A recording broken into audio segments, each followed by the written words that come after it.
ஆற்றுல போட்டாலும் அளந்து போடணும்னு சொல்லுவாங்க. விரயச்சனி இருக்கும் பொழுது மண்ணில் வந்து பணத்தை கொட்டலாம்.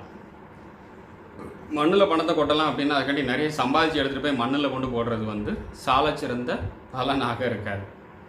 சம்பாதிச்சதை வச்சு ஒரு காணி நிலமாவது வாங்க வேண்டும். விவசாயம் சம்பந்தப்பட்ட நிலங்களை வாங்குவதற்கு உகந்த நேரம் எது என்றால் விரயச்சனி நடக்கக்கூடிய காலகட்டத்தில் விவசாய நிலங்கள் வாங்குவதன் மூலியமாக அருமையான பலாபலன்கள் கிடைக்கும்.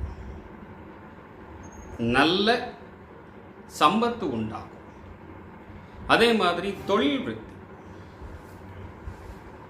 அதுக்கப்புறம் பூமி லாபம் கொடுத்தாச்சு. நெக்ஸ்ட் என்ன சனி சாந்தி பண்ணால் கிடைக்கும் அப்படின்றது வந்து பார்த்தீங்கன்னா, 7.5 சனியில் கெட்ட பேர் வரும்னு சொல்லியிருந்தேன் பார்த்தீங்களா. இந்த கெட்ட பெயர்களை ஆட்டோமேட்டிக்காக அவாய்ட் பண்ணிடும். சனி சாந்தி செய்வதன் மூலியமாக மிகச்சிறந்த